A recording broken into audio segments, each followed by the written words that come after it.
1, 2, 3. Okay. Okay, 20 is a high if that works for you. So for me, I took a very non-traditional path, a very non-linear path.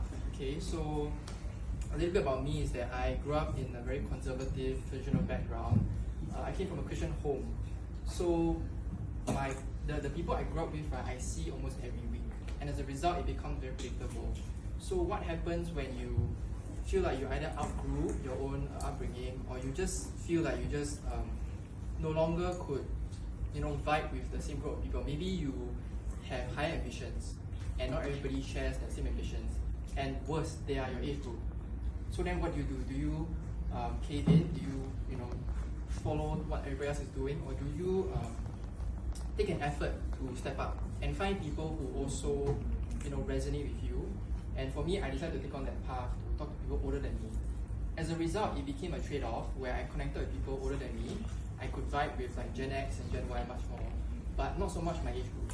And I was willing to do that trade-off because I pursue this path of entrepreneurship, right? To not just freelance, not just to start my own business, but to be my own unique version, my own version that I believe God created me to be.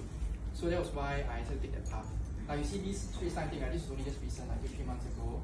I've emailed them dozens of times. Okay, it's only like when they feel that, oh, the topic that you wrote as a Gen Z resonates with the Straits Times topic, okay, then we include that in, right? So why do I do this? It's partly because I want to build my own brand.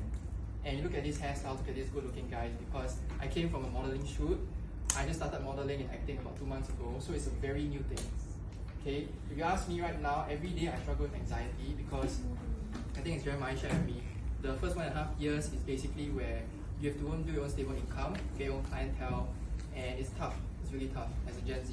If you read the past 1.5, 2 months of Straits Times, job hirings is just very, very bad. It's like one of the worst seasons, right? When you go and apply and you get ghosted after interviews, you go through second interview, waste time, then they don't get back to you. You know what I'm saying? So even having that stability that I want to build, it's tough, right? So I'm just counting every day, measuring every day, and I think my final takeaway to you guys is, I was watching this movie a few days ago.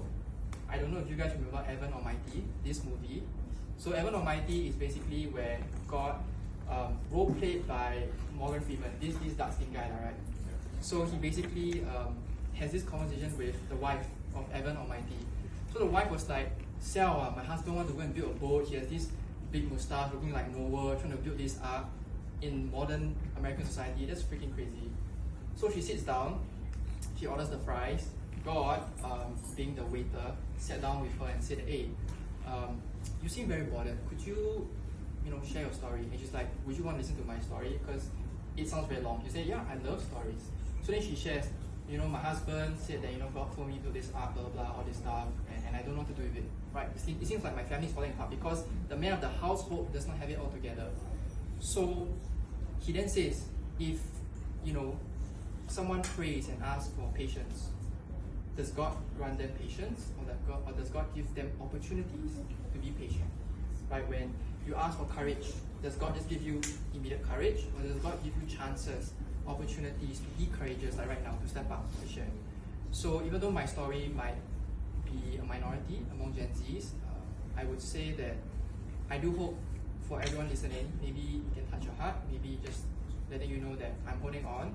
And if you do resonate with it, and you feel like you're also trying to hold on this thin line where you just want to give up and you just want to throw everything in the towel, I say just hold on, because maybe at the end of the tunnel, somewhere in time, it will all make sense.